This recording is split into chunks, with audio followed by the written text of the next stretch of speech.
and make him or her much more independent. Like, point number one, allow your child to take his or her own decisions in a very age-appropriate way. I'll give you some examples like allowing your child to make his or her own bed, allowing your child to choose his or her own snacks, also deciding which storybook your child would like to read. These are something, which will give a food for thought and will allow the child to be eventually a better decision maker in days to come. Secondly, always try to appreciate or praise the effort, not only the outcome. Even if the outcome didn't go on well, still try to appreciate the effort put in by the child. Say, yeah, good job done. Actually, you put a very good effort. Well done. Even if the result is not satisfactory.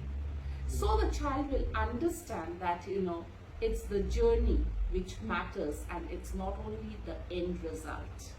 So that is something which is a food of thought for the child. Point number 3, which is very, very important, is that allow your child to also, make safe mistakes. It's okay. It's okay to fail, but again rise like a phoenix. It's okay. Like when a child, suppose, have participated in a sports competition, maybe in running, but couldn't make it. It's okay. Maybe whatever strategies you have taught for the exams, the child has not applied, and that's not reflected in good marks. It's okay. Tell the child, where the child is going wrong rather than punishing the child for the outcome. As parents, we should understand the crux, the root cause why the child is going wrong, so that the phobia is not set in the mind of a child that tomorrow if something goes wrong, I have to hide that from my parents. Rather, a child should come to the parent first and say, hey mama, I have really tried, but I couldn't make it. That's okay. We should also celebrate failures because, as we know, we are all professionals. Life is not always like we will have success one after the other. It's okay to fail, but we need to embrace that failure. So that has to be inculcated in a very age-appropriate manner to the child from day one.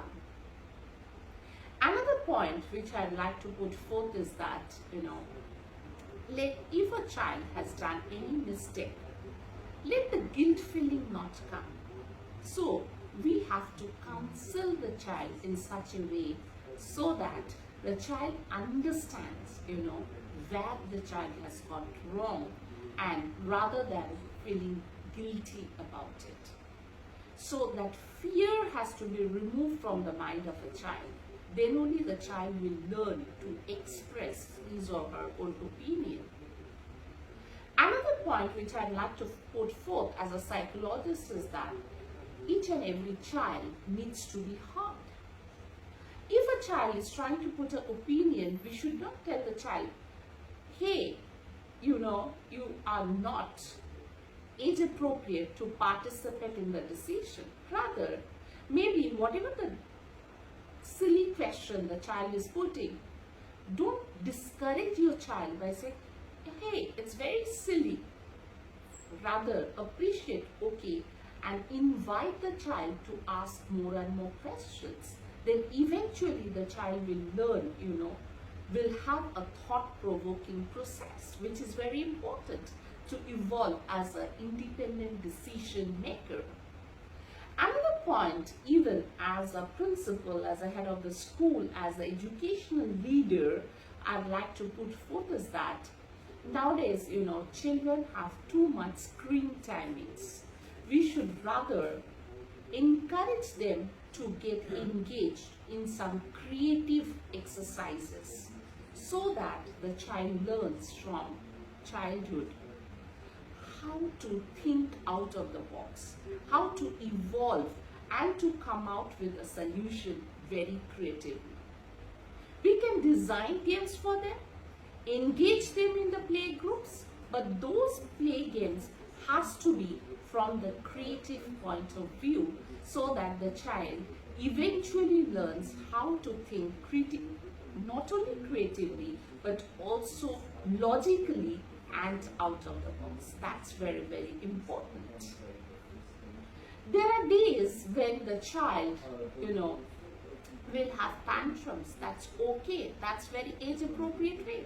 We cannot make comparisons and tell, hey, listen, you've seen your friend, your friend really behaves in very matured way. That's not the comparison which is expected. That rather demoralizes the child. So that should not be encouraged under any circumstance. Rather, we should accept the child as the way the child is. If there are tantrums, we should allow the child to identify the emotions. It's okay to have positive emotions. At the same time, it's okay to embrace negative emotions, but at the same time, we have to enable the child to overcome the negative emotion. I'll give an example to clarify that. Suppose a child is in a very, very happy mood, but maybe the child suddenly becomes cranky because the child has gone to a particular shopping mall and wants something from his parent.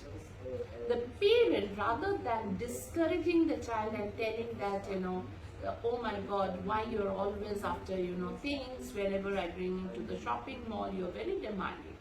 Rather, has to explain in a very, very creative way, saying, yeah, good, that this is very trendy and I know you are interested to buy it.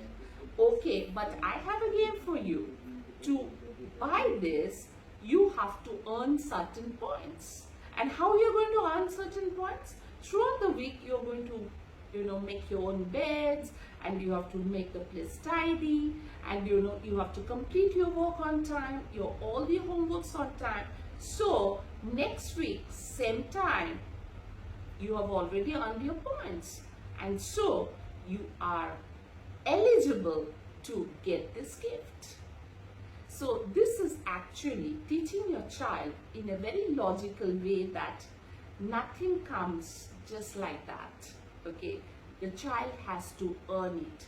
But rather than imposing the rules and regulations, you're trying to set it in such a way so that it is a very healthy way of imparting that thought process in the child. So these are very, very small, trivial steps, baby steps, but eventually, it will help your child to think independently. That's very important. As parents, definitely, especially the Asian parents, we are very protective about the child. But there is like a very thin lining between protectiveness and overprotectiveness. Overprotectiveness is something which actually affects personality in a very, very harmful way. We should allow the child to think on his or her own rather than imposing on our thought onto the child. Yet be vigilant. It's not that, our children are not matured enough. So we need to be vigilant. That's important. But being vigilant doesn't mean we have to always overprotect the child. Allow the child to raise his or her own voice. Invite the child in the family decision. It might be very small, like planning a vacation. You can just have, exercise played with your child and try to get from the child what is the wish list of the child, that which other place is in his bucket list. So enabling the child, for example, you're going for a vacation. Why don't you tell your child that packing the medical toolkit is your responsibility? Okay, maybe the child will do trivial things, taking the band-aid and one or two few medicines, but forgetting the major thing. It's okay, but at least you are developing that habit so the child thinks from that way. And when you're trying to correct your child, rather than directly coming to the point, why don't you do a storytelling exercise? You tell, suppose we are gone for a vacation, what do you think we should carry? We will be having multiple cuisines. So what happens if we have stomach upset?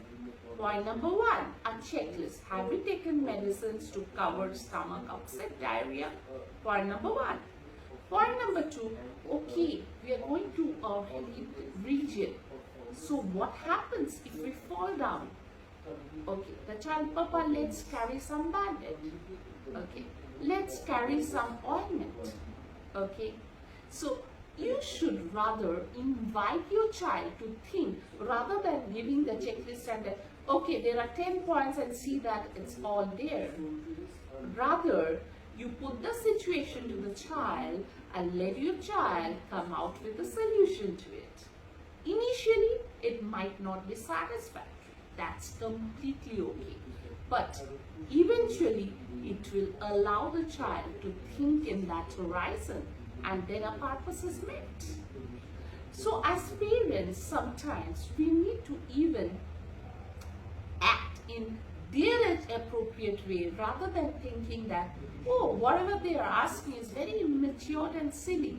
We have to understand, we have to empathize from their point of view and enact their age so that they will consider you not only as parent but as their playmate. So they will share each and everything with you. So then eventually what happens through all these techniques, slowly and gradually the child will learn and evolve as a much more independent thinker. One more thing is very important. As adults, as guardians, we should walk the talk. Walk the talk is very important. Suppose we tell the child, junk food's not allowed, but we order junk food for ourselves. Do you think we are doing the right type of, teaching? Definitely not. If we want to create an environment of healthy food, we ourselves have to walk the talk. Rather than, ordering like McDonald's, we should rather order a Subway. And I'll tell the child to make a healthy comparison. You can give choices to the child and say which are the ones categorized as junk food and the healthy ones. And this Sunday, let's celebrate Healthy Sunday so that the food habit gets developed. So these are very small and trivial ways of teaching your child the age appropriate way of learning and yet being independent rather than imposing your thoughts onto the child. So that's all from my end for today. It's very important in today's world to understand that each and every problem is very unique. As professionals, we always have to think out of the box, to think creatively, to solve a solution. So that learning has to be instilled in the child from day one, rather than a road-based learning, something which is not application-based, doesn't work in today's world. So understanding what is required in today's world, in today's workplace, our learning should be tailored in such a way so that whatever we are teaching the child is actually very appropriate in today's world.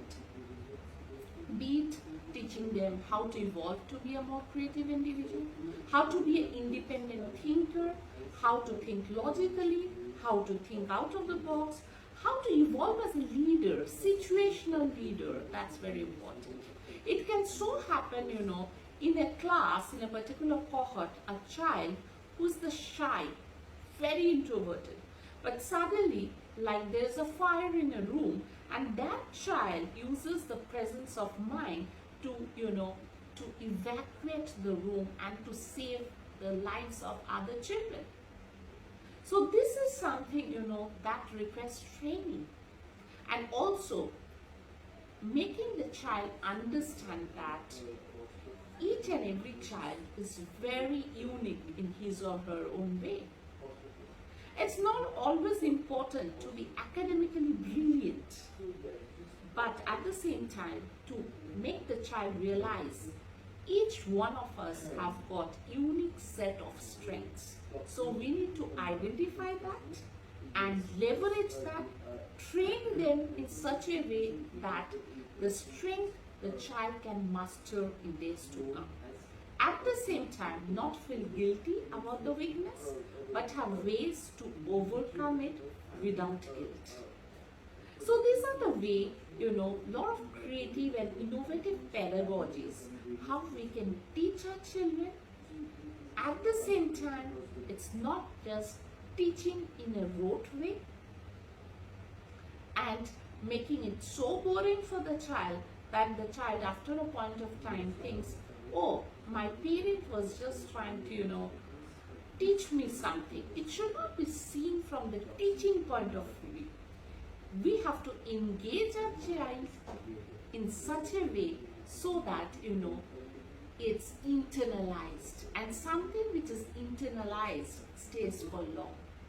Something which is just taught for the sake of teaching, it's very transitory. So the methodologies, the pedagogies are very important for the parent to master and then help to inculcate the same in the child. And personality is something which can be molded. It's the environment along with heredity which plays a very important role. So we have to ensure that the environment for a child is very safe, very secured. Suppose as a principal head of the school, I get so many cases of domestic violence wherein, the child's personality gets affected. It has got a spillover effect on the academics of the child. So as parents, we need to be very mature and understand whatever we are trying to do in front of the child. In a way, the child is learning by observation. So we should be rather role models for the child wherein they can imbibe the best. It's okay. It's not that for that reason we need to create a very artificial or superficial or pseudo environment wherein the child understands that there's nothing called conflict which exists and everything is very rosy. It's nothing of that sort. Definitely conflicts will be there. But at the same time, as parents, we should be responsible to even show the child that a relationship thrives on love and warmth. It's very important to send that message to the child. For example, a mother needs to be respected by the father. So in front of the child, if the father always puts some sarcastic remark to the mother, after a point of time, the child will just repeat the same and have disrespect for the mother. So we need to be very responsible. We need to enact in a very matured way so that the learning, the message goes in a very straightforward way and the child learns what the child is supposed to do. Okay. So this was all related to how to make a child evolve as an independent thinker, how to shape up the personality of a child, following some innovative techniques. So that's all for today. Signing off, Dr. Sanjuti Goswami, meeting you the next time. Until then, goodbye. Please don't forget to subscribe my channel, like and share. Signing off.